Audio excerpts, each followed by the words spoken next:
Hürmetli телесерджілер, Миле телеканалының эфирінде Едікун информацион талил программасы дықатыңызға авалетлі. Студияда мен Алиме Кайбулаева жалышам. Бұл hafta олып кечкен әң мұйым ве әң мерақлы әдеселер ақында біздің yayınımızdan tekrar таныш ола білерсіңіз. Шынды есе yüz берген вақияларға кечеміз.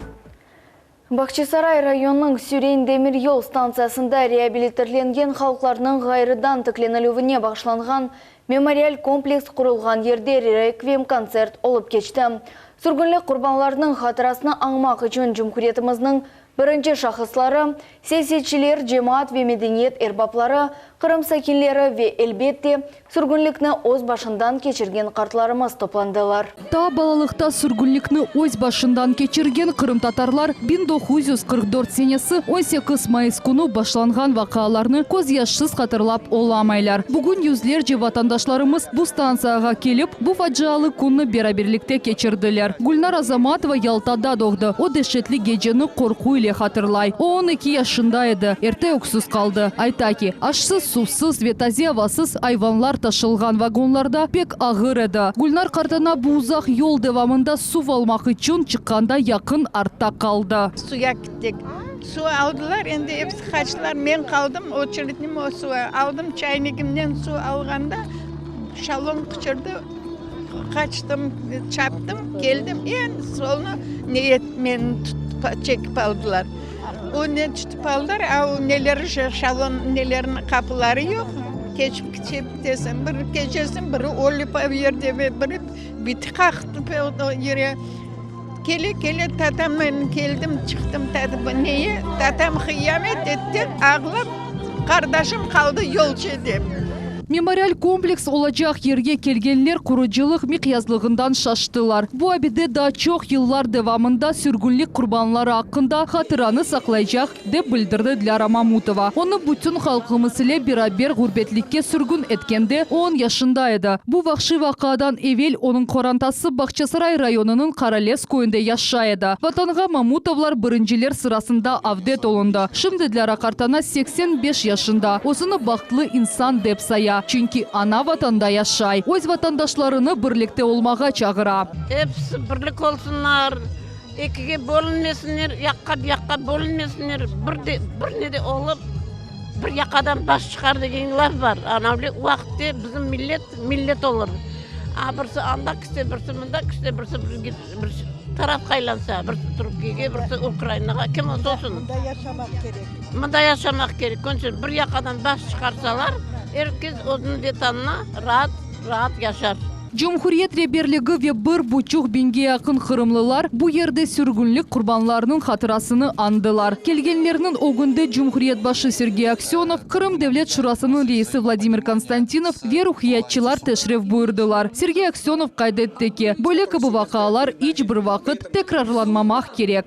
Одним из первых указов, который был опубликован после воссоединения Крыма с Российской Федерацией, это был указ о реабилитации людей, всех, кто был депортирован по национальному признаку. Я всегда говорил и говорю, ни один преступник не имеет национальности. За это должен отвечать каждый, ответственность всегда должна быть персональная за любое действие. Поэтому то, что случилось, недопустимо. Мы сегодня должны сделать так, чтобы Крым, крымчане жили здесь вместе, уважали традиции, обычаи, культуру друг друга, относились с уважением в данном случае друг к другу, по-соседски. И вот тогда мы сможем все это передать нашим детям и внукам. Kırım Müslümanlarının muftisi Hacı Emir Ali Ablayev ve Ahmet Şitli Mitropolit Lazar Kırımlılarını birlikte çağırdılar. Hacı Emir Ali Ablayev kaydetti ki, yaramaylık ile er vakit kaygı ve keder duyguları ile yaşamak mümkün değil. Biz oge bakıp gelecek nesil için, ballarımız, torunlarımız için tırışmak gerekmiz, de bildirdi o. Bugün şükürler olsun ana vatanımızda 30 yıl yaşayıp, bugün öyle bir günler yaşamaktayız ki Kırım'da yaşayan bütün dinler mensupları hepimiz bir noktaya geldik ki birlik beraberlik içerisinde hem ağır günlerimizi hem sevinç günlerimizi birlikte geçirmek, birlikte yaşamak, birbirimize yardım etmek, birbirimizi sevmektir. Kırım Cumhuriyet Devlet Şurası'nın reisi Vladimir Konstantinov kaydetti ki, Kırımlılarını bölmege isteyediler. Сейчас мы от этого уходим. В этот день у нас, кроме Дня памяти и Дня скорби, еще и становится Днем единства Крыма. Так, то, что сказал Руслан, мы будем в этом направлении двигаться и приучать все народы Крыма в этот день как раз выходить с одной целью: Крым един, Крым строит будущее, оптимистичное будущее, и на этом будем строить все свои действия. Русия Федерация Devlet Думасының мебусы Руслан Балбек кайдеттеки. Бүгінгі күнде сүргүллік иле бағлы хатыра тәдбірлер саясеттен четлештірмек керек. Оларны башқа шекілге чевермек керекміз. Благодаря указу президента о мерах реабилитации репрессированных народов сегодня мы говорим о созидании, мы говорим о сопричастности и солидарности, и крымчане в эту дату вместе.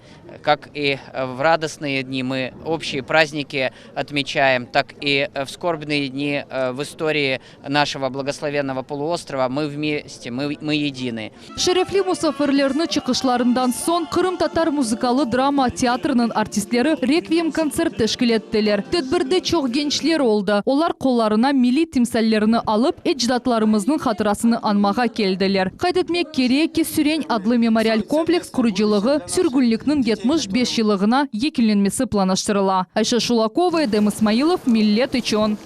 Крым татар халқы сұрғын етілгенінден 73 ел кечті. Ақмежетте бұна бағышланған бір sıra хатыра тедбірлер кечерілді.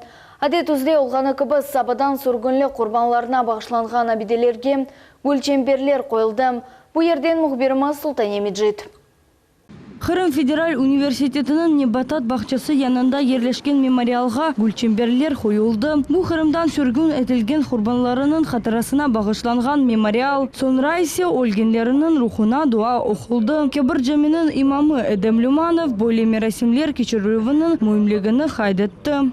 Біз тамыр халқымыз өз ватанымызда, әлбетте ки біздің варлығымызны ве bu yerде асырлар бойы яшағанымызны bir kere daha göstermek için bizler bu yerge toplanamız. Birlik, beraberlik olmak için bugün bizler bu yerdemiz. Allah-u Teala hiçbir milletke böyle acı günlerini göstermesin. Allah-u Teala kimseni öz ana topraklarından, öz vatanından mahrum etmesin. Uzakta yaşamak bu kıyın bir şeydir. Halkımız yıllardır sürgünlükte ve başka topraklarda yaşayıp öz ana toprak asretinden yaşagandır. Tedbirde çetelden kelgen musafirler iştirak ettiler. Onların arasında Ak-Rusya muftisi ve Türkiye'de Krım Tatar diasporanın ve birleşmelerinin cemiyet reisi bulundular. Bundan gayrı tedbirde cemiyet teşkilatlarının vekilleri ve siyasi erbapları toplandı. Şimdi biz Krım Mühendislik Pedagogika Üniversitesi'nde bulunamız. Tamamında hatıra merasimlerinden birisi olup geçti. Университетінің территориясында Өзбек ve Украин халқларына бағышланған Возрождение adlı мемориал комплекс құрылды. Тамамында хатыра мерасим олып keçti. Это день общей скорби, когда народ скорбит и помнит свою историю. Проявляя мужество и стойкость, мы вернулись на свою родину, сохранились, возродились. И мы сегодня очень серьезно устремлены в будущее. Мы сегодня собрались здесь, в нашем университете, для того, чтобы молодежь помнила об этих событиях и делала так, свою жизнь строила так, чтобы такие события в нашей жизни больше никогда не могли повториться. Мемориал комплексы Кырмызы басагандан башлана. Кырмызы тюз хан тимсаледер. Bundan son Şadırvan yerleşi su ise temizlik demektir. Şadırvanın артында ise eller şeklinde kırış yerleşi. Basamaklardan kotarılgan son esas kompozitsiyаны көреміз. Bu arzı hız Kırım Tatar halkının timsalidir. Efsanege көре hız çeşmege su almağa kelgende yıldızlarga doğurtulgan açık kitapны көре. Muallif böyle tarzda halkımız bölge vasıtasının gayrıdan tekleneceğini ifadeley. Будем возрождаться через книгу, через все, что дает книга. Наука, образование, культура, интеллект. Вот это главный зов этого монумента. Знак благодарности. По краям описаны люди, которые служили нам, защищали нашу честь. Здесь вы не увидите ни одной крым-татарской фамилии.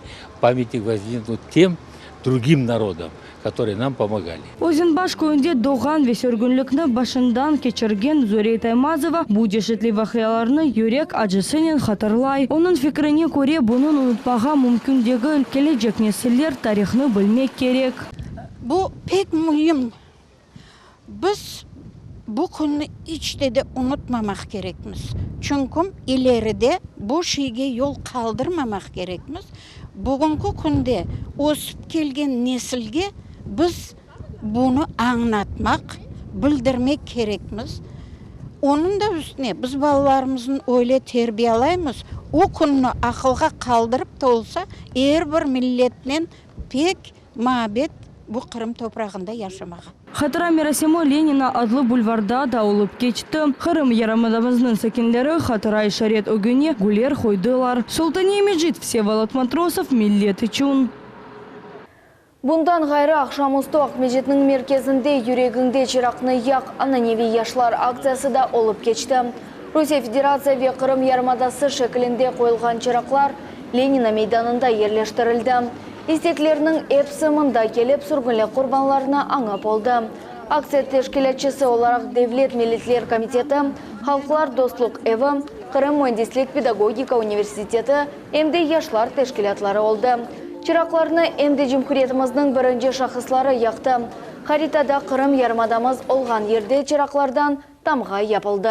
Bu gibi akциялар Kırım'ның çeşit rayonlarında olup geçti. Saq şehrinde yüreğinde çırakны yak akциясы çerçevesinde şehir merkezinde mayıs 18 ve 73 tamga ve Kırım Yarımadamız şeklinde koyulgan çıraklarını yaktılar. Böylelikten kelgen insanlar sürgünlük kurbanlarını hatırladılar ve umum Kırım akциясына kol tuttular. Hem bala hem de büyükler mında bulundular. Kaydetmek gerek ki akцияны bir kaç yıl devamında ötkerli ve yüzlerinin insanlarını birleştiri.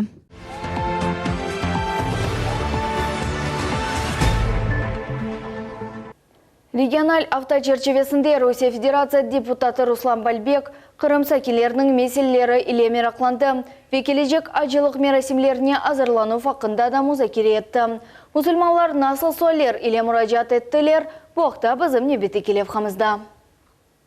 Реабилитация акта весикалар алынуы ve гражданлык сәдәлләштерелүе боюнча мөрәҗәгатьләр oldu. Bundan gayrı gaz meselesi ve tibbiyet sahasында хадимлер yetişmemezligi meselesi бар. Umumen alganda Akşehir rayonunda 28 tibbi hadim yetişmey. Поликлиника meselesi burada детский pediatrımız var. O da и terapevt, и ginekolog, и хирург degende şu.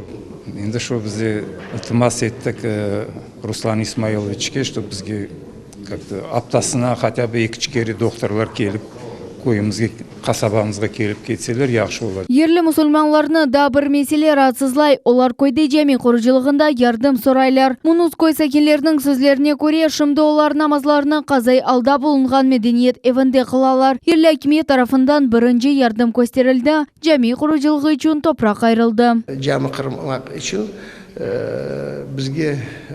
bizim sualga aytdı yardım ederim. Şimdi bu sual ko'tarilecek muftiyat başından. Ondan sonra mecenat tabıp bizge para yağından yardım edilecek kırılmağa bizim koyda cami. Bunun beraber Akşehir koyunun sokaklarında ışık geçirilüvü meselesi de keskin tura. Ruslan Balbek İslam dininde 5 şartlardan birisi acılık meselesine de kıymet kesti. Akmecit'te olup geçken toplaşuv yetişatında vesikalar tapşırılıvı yekunlenecek müddet belgilendi. İstegenler hepsi iyulning 25'ine kadar gerekli vesikalarını tapşırmak gerekler. Vesikalar muftiyat binasında Yeni Çexova sokağı 20 adresi boyunca kabul etili. Kırım acıları için Kırımlı tur operator hizmet gösterecek. Devlet Дума мебусы тешкили меселлерге де кол тутты. 4-й год мы активно взаимодействуем с муфтиатом. Это впервые, когда органы власти совместно с Духовным управлением мусульман Крыма работают на предмет организации паломничества. Наши соотечественники имеют возможность, не сталкиваясь с трудностями, с всевозможной волокитой, получать в кратчайшие сроки загранпаспорта. Сегодня также обсуждались вопросы по упрощенной процедуре вакцинации. Естественно, все силы сегодня органов власти направлены на то, чтобы паломники не сталкивались ни с какими препятствиями и трудностями на этом пути. Kaydetmelik 2016 sene acılıkka 367 musulman ketti. Kırım musulmanları dini idaresi vekillerinin fikrince bu sene acılarının sayısı artacak. Bugünkü günge 70 ariza tapşırıldı. Bu sene acılıkның fiyatı endi belli oldu. Fiyatlar acı ozu için seçken hizmetler ile bağlı ve farklı olabilir. Мусульман Крыма было подготовлено 7 пакетов паломничества. Это эконом, комфорт и бизнес. Эконом – это получается комбинированный пакет, примерно $2200 по курсу Центрального банка, это где-то 125 тысяч рублей. Комфорт, может быть, какой-то паломник желал бы полностью обеспечить себе перелет из Крыма в Саудовскую Аравию, примерно сумма его 3400. И также есть у нас эксклюзивный пакет, это для предпринимателей, для тех, у кого мало времени, это $3600. Мекке ве Мединенің Азиз ерлеріне ажыларының бірінші группасы августның 15-нде yolға çıkacak. Учақ минеральной воды Краснодар яда Москва шерлерінден Дубай яда Джидда шерлеріне учacak. Sonra ise оңайтылы автобуслар или Меккеге етіп барылacak. Алимия Кайбулаева, София Шукурова, Алишер Алимов, Султанемиджит, Умир Мустафаев, Миллет Ичун.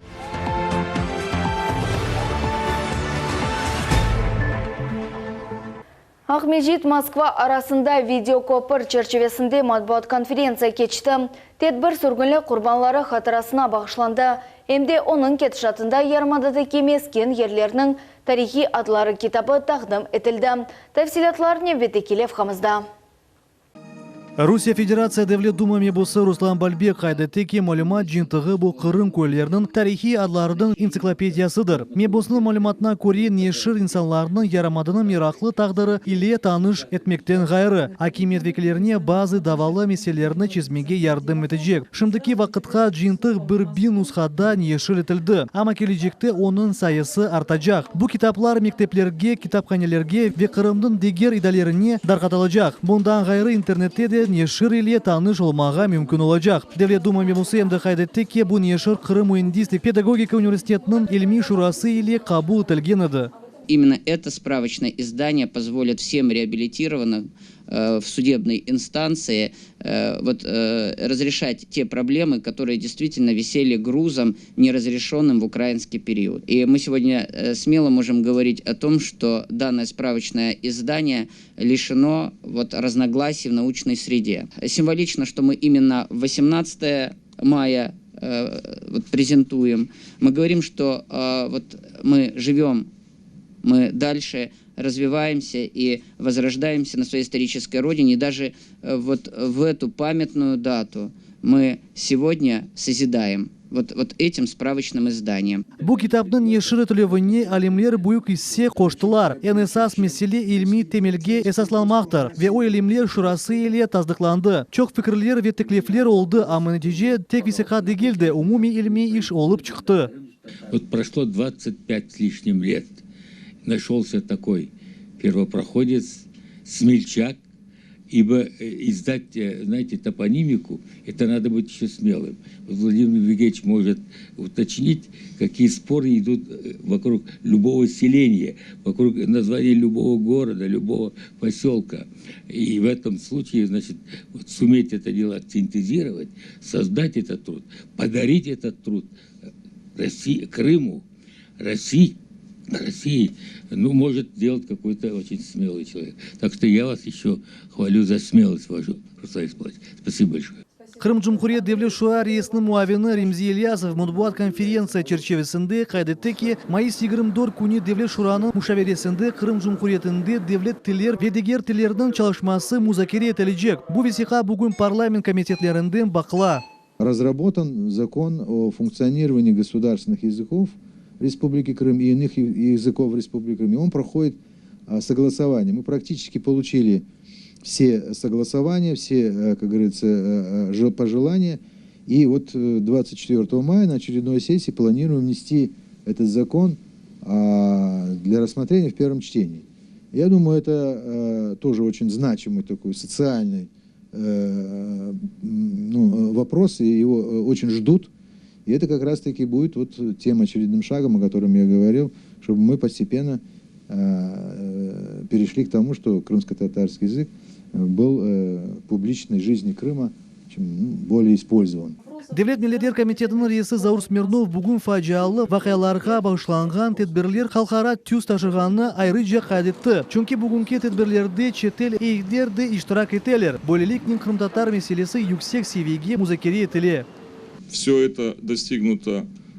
первую очередь благодаря очень кропотливой работе, которая проделана за 3 года в части реализации исторического указа президента о реабилитации репрессированных народов.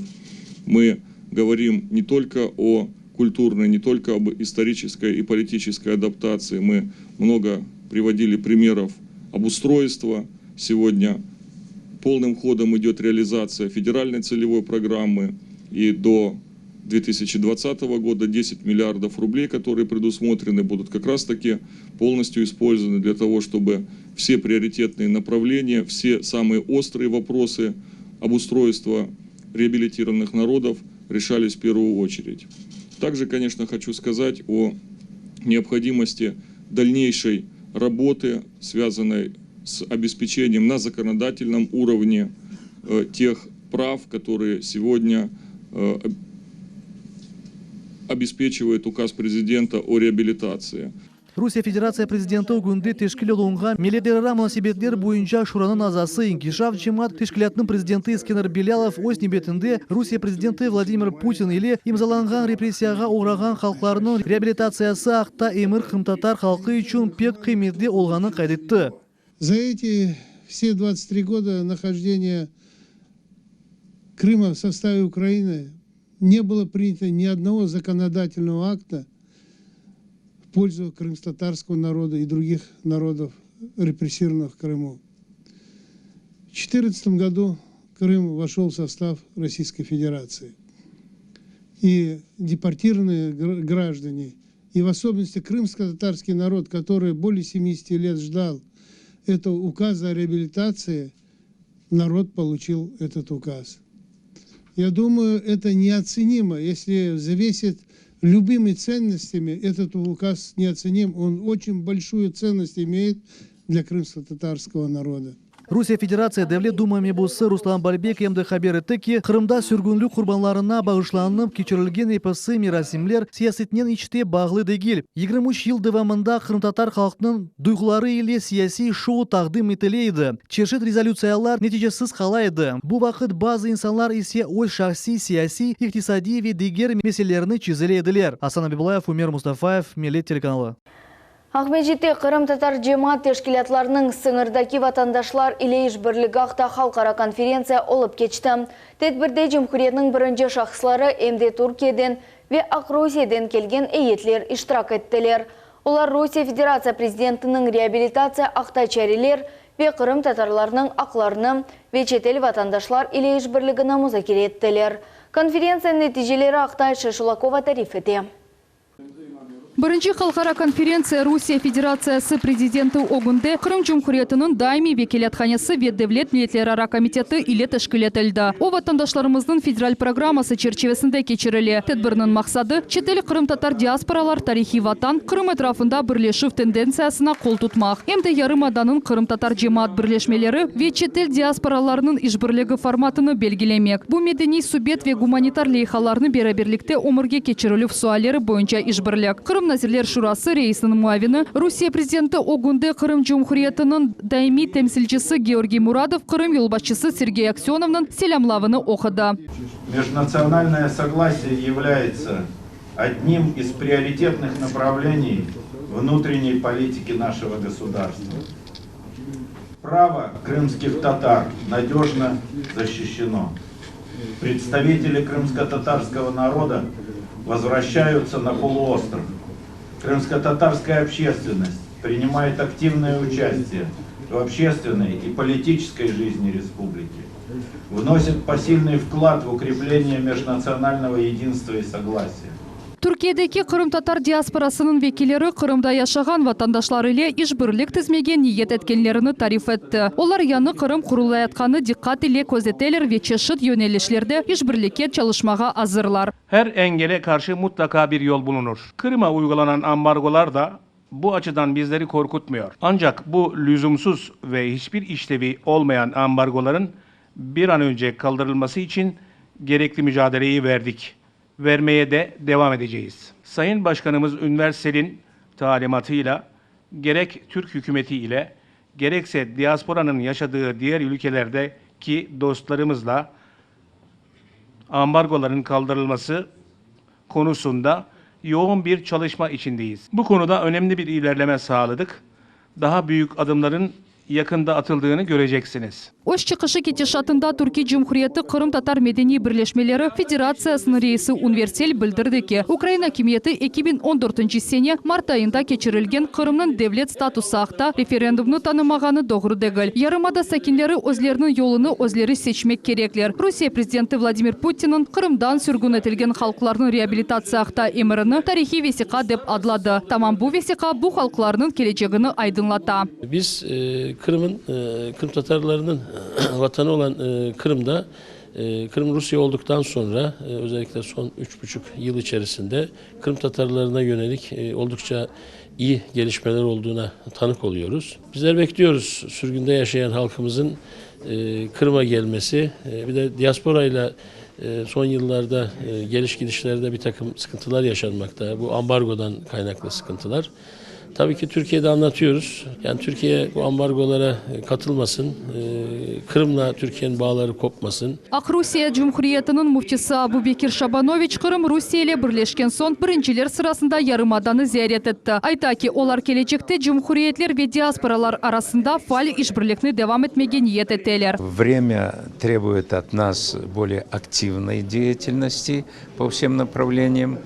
В первую очередь, конечно, это просвещение и подготовки кадров, дальше о программах подготовки этих кадров, о литературе религиозной, то, что соответствует укреплению знаний, расширению знаний, углублению их по религии, по истории и культуре крымских татар.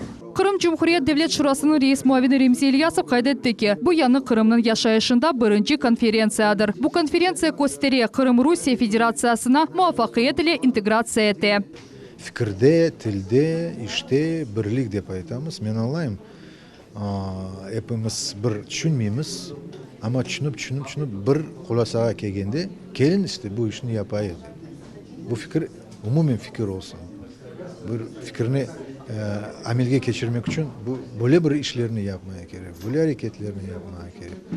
Öyle olsa yaxşı olurdu. Böyle bir işancım var. Rusya Federatsiya Prezidenti Ogun'da Milletler Ara Münasebetler boyunca Şura azası İnkişaf Cemiyet Teşkilatı'nın Prezidenti Eskender Bilalov böyle tedbirlerinin mühimligini kaydetti. Olar yarımadaki vaziyetini açık aydın gösteriyorlar. Bugün Rusya Kırım Tatar halkının inkişafına dolu şekilde maddi yardım gösteriyor. Мы сейчас живем в таком государстве, которое именно помогает крымско-татарскому народу. Это, можно сказать, и строительство мечети, и строительство разных центров. Мы даже не успеваем эти средства, будем говорить, осваивать. Поэтому вот это именно такая встреча, именно духовная встреча, она, думаю, поможет крымским татарам, которые живут в Турции, и крымским татарам, которые живут в Крыму, более тесным связям.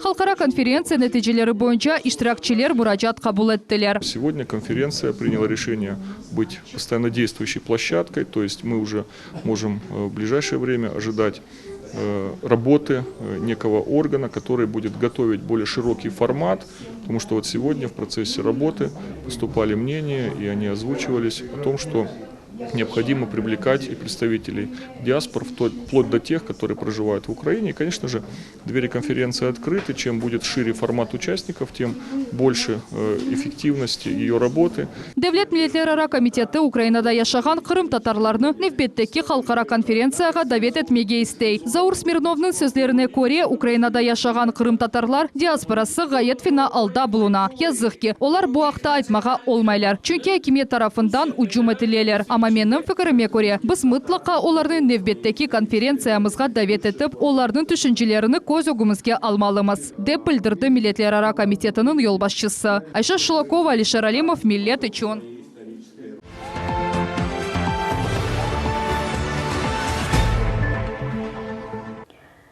Мумине Алиеваның қателіне укум чықарылды. 31 яшлы Эскі Қырым Сакина Алексей Гнездиловны 18 елға апске алдылар.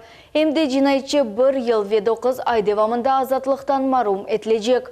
Bundan gayrı 20.000 ruble para cezası tayinленді. Bu kararını Kırımның Yuqarı Şura Mahkemesi kabul etti.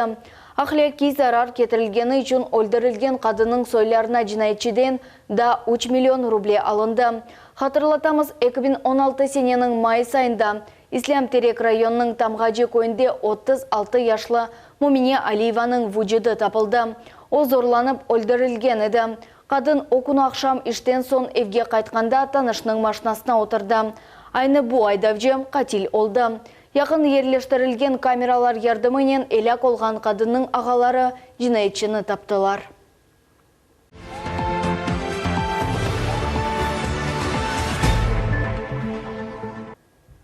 Қырымға Америка eyeti зерет иле келді. Олар ерлі сакинлер жемат тешкілетлары веджім хүретінің бірінші шақслары иле көршіжеклер. Бұндан ғайры eyet ярмадатыки вазетнен шақсен көрмек үшін келділер. Америка Қошма штатларından граждан тәшібістері меркези ейтінің теркебіне ичтимаи эрбаплар Рустеле ветасил сасында мутихасыслар кірді. Ахмеджи шер мемуриетінің башы Геннадий Бахарев қайдеті ки Америкадан келген иет ветешібіз гражданалар мерkezінің президенті Шерон Теннисон Қырым ве Америка Қошма штатлары арасында достық мұнасебеттері қавелешкеніні таздықлайлар. Дружба крепнет, повторный приезд – это уже система. Надеюсь, что на этом мы не остановимся. Определенные задачи, которые мы ставили на предыдущих встречах, они уже есть. Мы сегодня это констатировали как факт. Есть над чем работать в части расширения и наших отношений, и, в принципе, развития бизнес-структур. Я думаю, что вот такими шагами, конкретными взаимодействия, с конкретным пониманием того, что мы общаемся лицом к лицу, понимаем, что вот мы живем, в принципе, в одном очень маленьком и хрупком мире, где нужно путем компромисса достигать межнационального, международного согласия. Мы идем правильно, и все будет хорошо. Мусафирлерінде артык бала бақшасының Американың 32-ші президентінің фоторесимлерінің ерлешкен музейінің зиярет еттілер. Франклин Рузвельтінің абидесіне чечеклеріні қойдылар. Бұндан да ғайры бірінші санлы мектебі ве гуманитар педагогика академияның зиярет еттілер. Ахмеджете олар Қырым федерал университет студентлерінен көріштілер. Иет векелері қайдеткеніне көре олар үшін бұл зиярет пек мұйым. Олар Қырымда вазиетна ось көзлерінен көрмек үшін келділер. Біз çok insanlar ile söhbetleştik ve anladık. Kırım sakinleri Rusya ile olmağa isteyler. Munda biz barışıklı yaşayışını kurduk ve biz mutlaka osti suratlarımız ile Amerika Koşma Ştatlarının gражданları ve jurnalistlerinin paylaşacağımız. Bizim fikrimizce Kırım Rusya'nın tarihi kısmıdır. Қарта Қырым ақта сестендірілген милитерара мұнасибетлер ақта фікірлерінің темелі жоқ, деп қайдетті тәшібіз гражданлар мерkezінің президенті Шерон Теннисон. No, because we will explain that when it comes to the Crimean film. Я не вижу здесь никаких проблем, и мы расскажем об этом американцам, когда я вернусь домой. Умумен Русияге 30-ған яқын Америка иет векелері келді. О зияретіні олар Москва шерінден башладылар. Анда олар девлеті реал вазиетіні көрмек үшін тебиет экспертлерінен, малейжілерінен, алыбарыжыларынен ве башқа музихасыларынен конуштылар. Америка Қошма Штатларından келген иет қайтқан сон Қырымда ақында фильм чықырмаға планыштыра. Асан Абиблаев, Аким Бекиров, Меле телеканалы.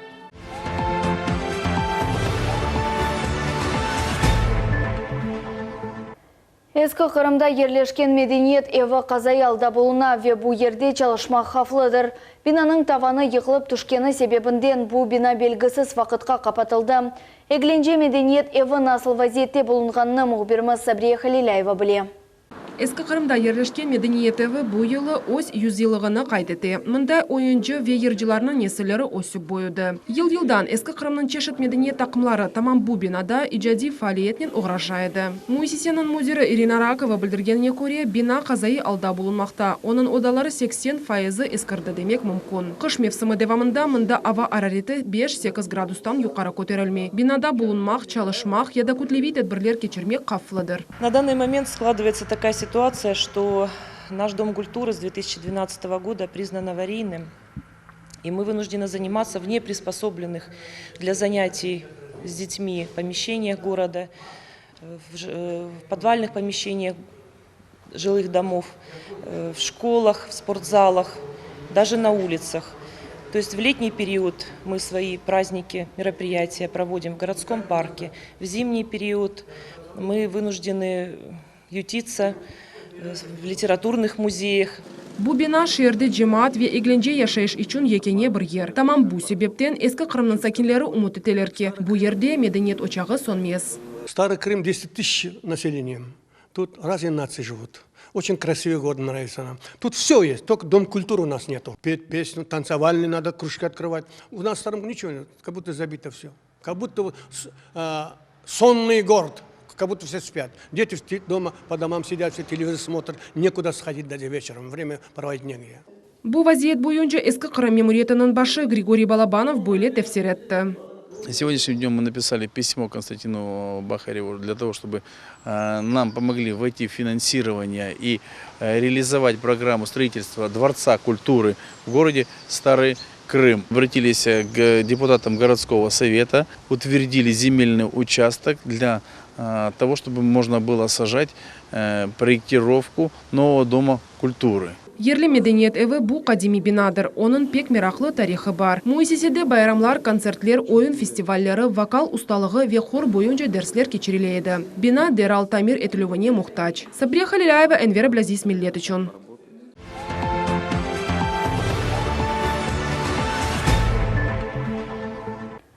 Бахчисарай районында çok балалы қоранда evsiz қалды. Бахчисарай районы Долина қасабасының новенькая көйінде янгын yüz берді. Нәтижеде Шукри Энверовның çok балалы қорантасы evsiz қалды. Емде 82 яшлы ерлі Сакен шымдықы вақытта ағыр вазиетте хастаханеде болынмақта. Янгынның себебі ве ақыбетлерінің бізі мұхбиріміз Лилия Виджат сорап білді. Якында Шкури Энверовның қорантасы беляға оқырады. Оларның evлері бүтінле янды. Evнің комшу қысмында есе дам янды. Бұл evде екі қоранта яшайды. Bir тарафта çok балалы Энверовлар қорантасы, екінші тарафта есе eсли башлы қадын Таисия Амельченко яшайды. Нәтижеде бұл қадын хастаханеге түшті. Çok балалы қоранта есе evsiz барқсыз yolda қалды. Утром я на работу собирался. Мен сабадан ішке азырлана едім. Мен айдавжы олып çalışам. Аккумуляторны азырламаға істейдім. Сон бахам хапы яна. Суф есе кранда yok. Сон эпысы хомшылар топландылар ве өзенден суф ташы башладылар. Шымды есе әр шейні жиштырамыз. Қорантада чағына етмеген уч бала бар. Бабасы çalışа, анасы есе вақытынша işsiz. Лиля ханым о дешетлі сабаны көз яшлары ле хатырлай. Мы быстренько успели. Быстек баларнен чапып чықмаға етіштірдік. Сон дам яны башлады. Біз құртарыжыларыны чығардық. Мен бірден құмшыларға апы пенжере қақы башладым.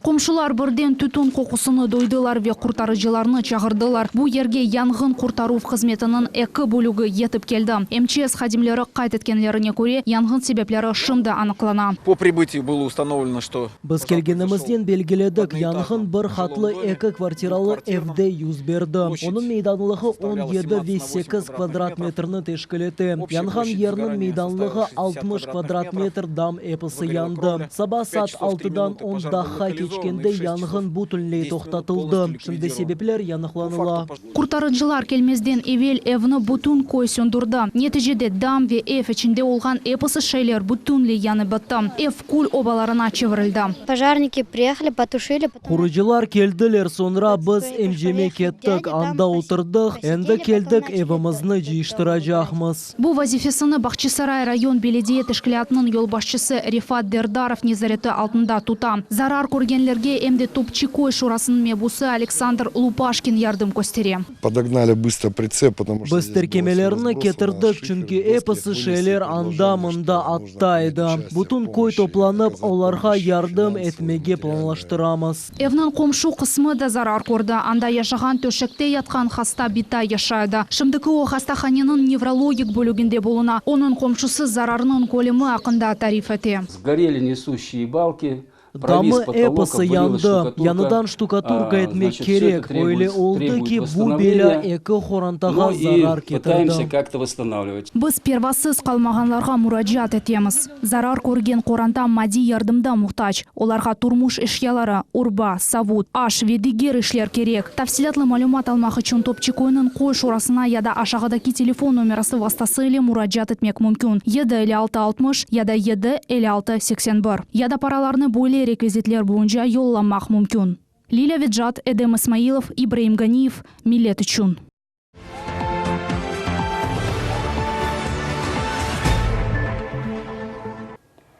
Эрмени базар шерінің сәкелері Девлет милетлер ара комитетінің әділетчілеріне мұражат етіп, оз меселелеріні чезмеге тырыштылар. Эсасен bu içtimai туз ташыған проблемлер реабилитация ақта весиқалар алынуы ве гражданлық ақында суалер олды. Тәфсилатлар бізім левхамызда. Зинаида Топчиева Қырымға 9 ел евелсі Самаркандан келді. Шымдықы вақытта қадынға яшамаға ер yok. Ол консультацияға келді ве ярдымны сорады. 2018 сенеден яңы квартираны алмаға имкан бар. 9 год живем. 9 елдан берлі мен ятақханеде яшайым. 12 квадрат метрді еді инсан омур кечіре. Евел мен невбеті 37-ci ерде едім. Шымды есе 15-ci ерде турам. Мен білесем проблемлеріміз чезілер. Ве ерші яқшы олар. Консультацияға Лера Айдинова да келді. Шымды о баласынен яшай. Ама сүреклі дегіл қадын оз евін алмаға ниет ете. На очередь на квартирный учет. Мені чоқ вақыт девамында квартира учетына алмай еділер. Мен сұрғын өтілгенлер невбетіне тұрмаға аққым бар еді. Ама ерде ред етіледі. Бұл консультацияда мені дінледілер Везаур Смирновның қабылына яздылар. Анда барып сорарым.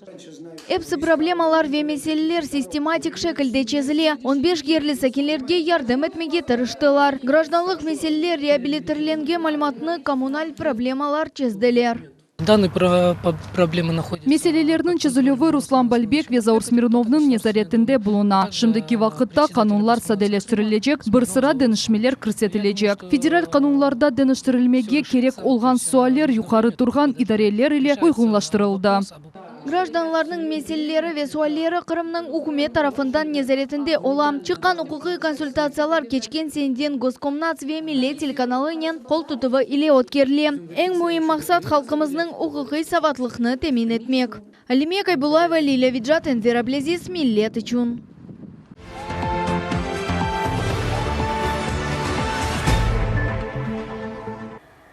Бұл елі Мөндислік педагогика колледж оз 25 елығына қайдете. Бұл колледж Қырым Мөндислік педагогика университетінің структур бөлігі сайла. Çalışқан вақыт девамында колледж 10 бingдензеде мутехасыз азырлады. Оларның чоқысы ақығы ожалар оз ішінің ұсталары олдылар. Қырым Мөндислік педагогика университетінде колледжінің 25 елығына бағышланған тантаналы тедбір кечірілді. Черик асыр девамында не деңішті? Бұл оқта бізім невбеті келевхамызда.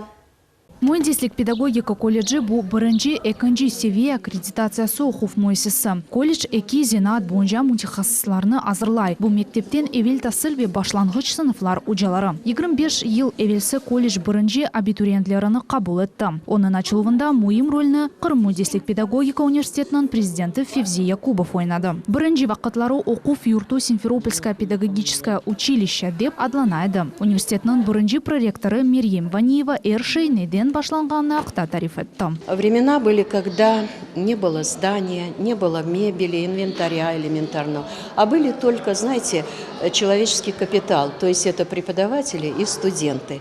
И был такой энтузиазм, что никто не задумывался о том, что по полгода люди не получали заработную плату, студенты не получали стипендию, а работали и учились. Училище прошел тот тернистый путь, когда в такие сложные времена они смогли сосредоточиться именно на знании. Колледжнің мерақлы тарихы бар. Яш оқуф мойсесі атта аз қалды қапала язды. Ләкин оны Қырым Мөндислік педагогика университетінің бөлігі оларақ сақлап қалдылар. Эльвира ханым бірінші абитуриентлерден бірісі шымды озенаты бойынша çalışам. Бірінші оқуф елларыны хатырлай. В 1992 году мы прошли огромнейший жуткий конкурс в 11 человек на место и прошли в одну из первых крымско-татарских именно групп, то есть групп, которые в дальнейшем получали возможность преподавать в начальных классах на крымско-татарском языке основные дисциплины. Именно педучилище дало мне в жизни больше, чем все остальные вузы и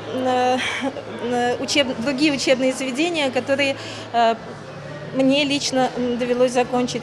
Қайт етмек кереки студентлер бірінші курстан сон амелиятқа yollanalар. Студентлер өзлері қайт етелерки колледж Қырымда ең керекли ве талап етілген yönelişler бойынша мутехассисларны азырлай. Мне нравится этот колледж тем, что здесь очень хорошие преподаватели, которые делятся с нами своими знаниями.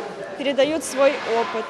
Бүгінгі күнде колледж огюне муим вазифе қоя. Азинатлар дәресіне кенешлетмек ве тәсілде земаневи технологияларны қоланмақ. Қырым Мундеслік педагогика университетінің ректоры Чингис Якубов қайтытте, бүгінгі күнде колледж Қырымның тәсіл системасында муим ер ала. Это не просто структурное подразделение, а это, я бы сказал, колыбельное нашего университета. Широкий объем выпускников этого колледжа поступает к нам в ВУЗ. И пройдя там хорошую практическую подготовку, уже в дальнейшем они приобретают теоретические навыки, теоретическую основу, фундаментальную основу, получая высшее образование уже на базе нашего университета. Бүгінгі күнде колледжде 329 қыз ве бір оғлан оқуй. Тәсіл муссисінде 29 ұжат шалша. Олар эпосы Қырым Мундеслік педагогика университетінің тәдбірлер салонында болындылар. Анда мұсафирлер үшін колледжінің юбилейне бағышланған концерт программасы азырланды. Лилия Виджат, Гульнара Каримова, Энвер Аблязис, Милет үшін.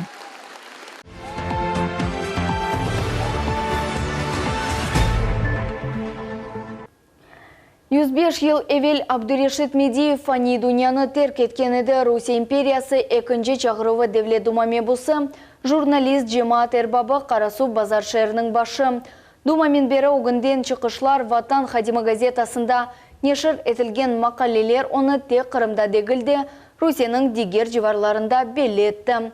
20 асырның көрімлі сесечісінің аяты ве фаалиет ақында мұхбирмыз София Шукурова тариф ете.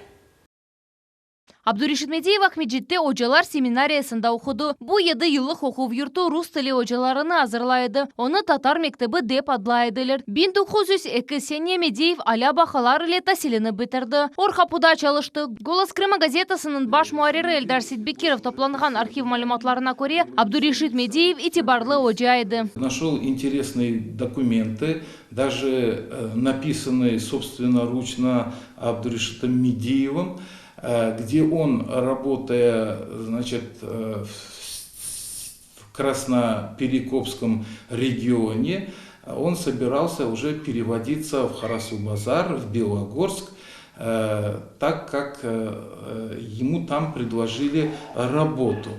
Он учительствовал, и вот крымско-татарская общественность начала писать петиции его начальству с просьбой, чтобы его не отпускали, что это очень авторитетный учитель, имеет огромное положительное воздействие на детей. Ама эпосы бір Медиев Харасу базарға көчеве ожалық фаалиетіні тамам шу ерде девам еті. Өлкешінас языджи пивадзети мектеп бинасыны көстерді. Бұ ерде Абдурешит Медиев Қырым татарларға рус тіліні огретті. Бұл кешкен асырдың соңында 5-ші сенесі құрылған бұл бина.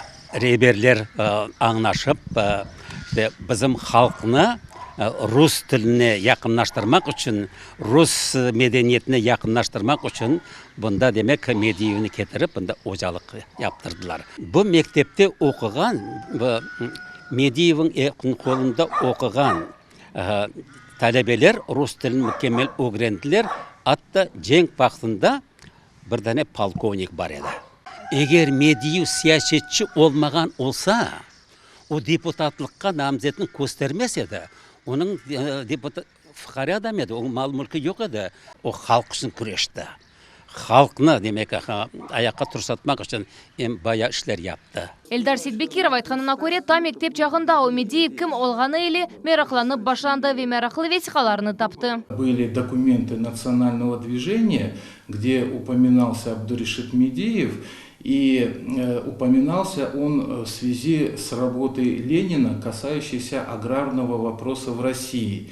И вот Ленин в своей работе ссылался на Медиева, и где писал, что товарищ Медиев вот, с трибуны Государственной Думы заявил, что землей должен пользоваться тот, кто ее обрабатывает, тот, кто поливает ее своим потом. Малюмки Медеевны саяси темеле 2 чакырув Русия империясының Devlet Думасында çalışkan вақыт шекелленді. 1907 февраль айының башында сайланған жедвели тәртіп етілді. Олар Devlet Дума азалары сайлавында иштирак ете білееділер. Devlet Думада Абдуришит Медеев бұрхач комиссияда фаал сөретте çalıştı. Мусульман фракциясыны яратылу жерянында иштирак етті. Бұл бөлге 1907 мартның 9-ында açıldı. Tamam şu sene Карасу-Базарда Абдуришит Медеев Ватан Хадимы газетасының темелini қойды. Bu neşir çok çalışmağına bakmadan milletinin meselelerini aydınlattı ve çok sualler boyunca halkını birleştirmeye tırıştı. Ülkeşina Sveyazıcı Pevazeti ile konuşkan son biz Vatan Хадимы газетасы olgan yerini қыдырып таптық. Sabık Irinski sokağı. Sovetler Birliği tüzülgen son Lunacharsky. Bu 29 olmalı. Bana bunun nesinde işte azbarın o başında bana böyle uzunlasına işte Rogan degen çufutның Yehudi. Onun demek basmahanesi olgan. Tipografiyası diyeceğimizde neşriyatı olgan. Ana onda demek Mediev gazetalarını peşat ettiredi. 20. asırının körümlü erbabının omuru 1912 sene üzüldü. O 32 yaşındaydı. Şimdi Карасу-Базарның yerli sakinler Abdurişit Mediyev'nin adını taşıgan meydanda belli Kırım Tatar erbabına abide teklemege isteyler. Olar eskizler üzerinde çalışalar ve abide yakın vakitte bu meydanını yaraştırganına umut besleyler. Карасу-Базарда мэр olgan son Госдуманың депутаты olgan edi. Çok faydalı işler yapkan edi. Hem Kırım oğrunda, Vatan oğrunda, hem Şakşi Карасу-Базар şehir olarak buna birinci podstansiya kurdu. Mektepler açtı, hayri cemiyeti kurdu. Yaş istidatlı yaşları okumağa yolladı. Men kolumda da hepsi eskizler değil. Mına böyle şunu aytacak olsak, mına eskizden biri mına böyle.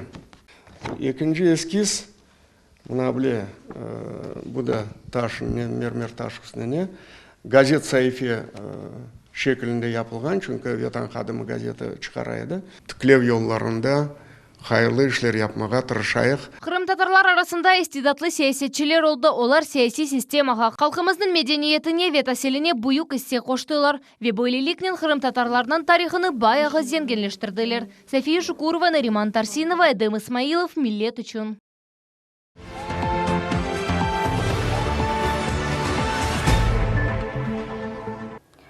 Bundan da gayrı hafta devamında böyle mühim vakıyalar yüz verdi. Nebeti levhamızda seyir etiniz.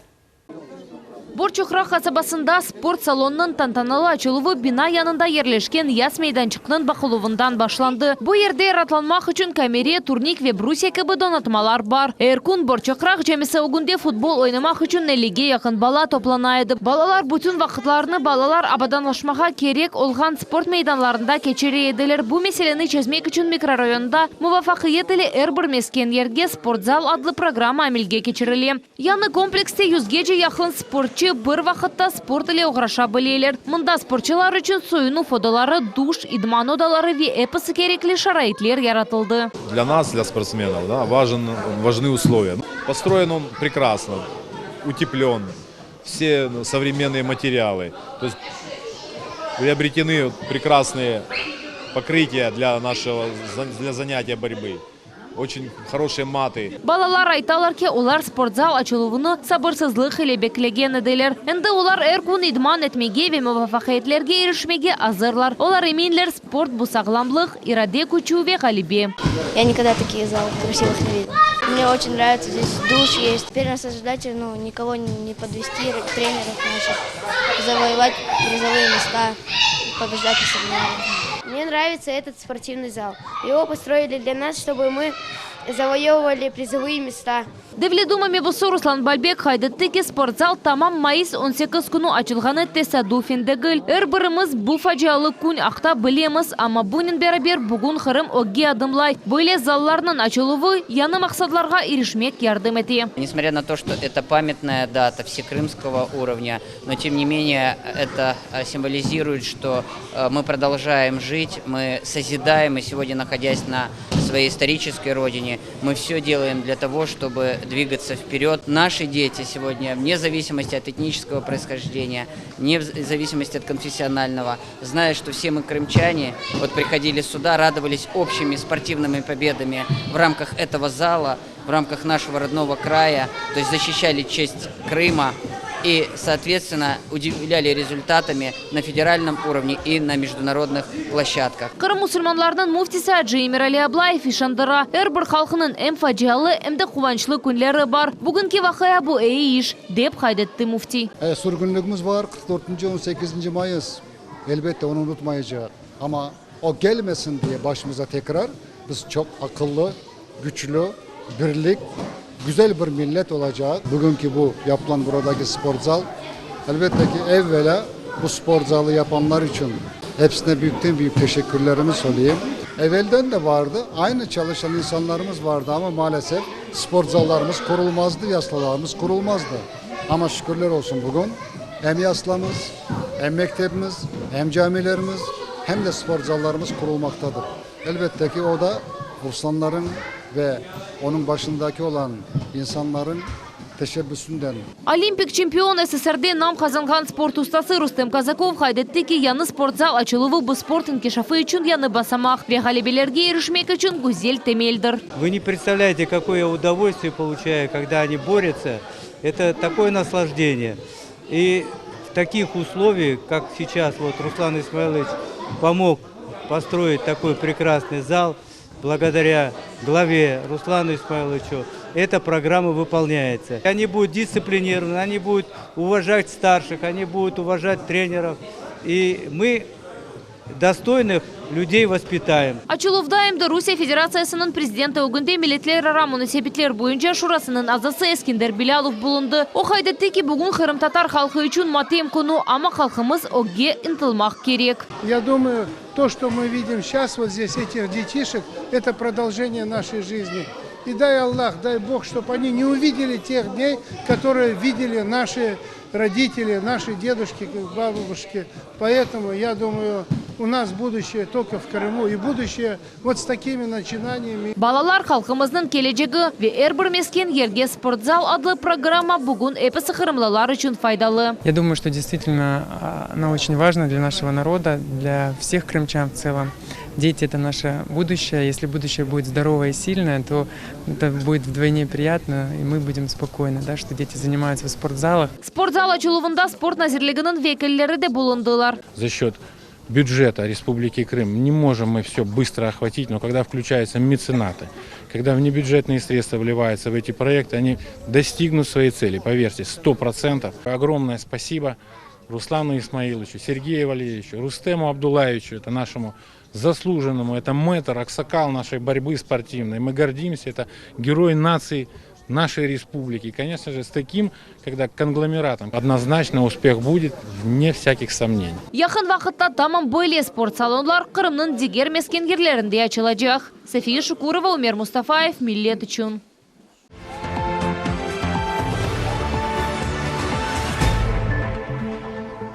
Bu hafta yüz bergen en aktual mevzular edi ve şu noktada yayınımız sonuna yetti. 7 kun programması sizile bir haftaga kadar sağlıklaşam. Görüşkence sağlıkla kalınız.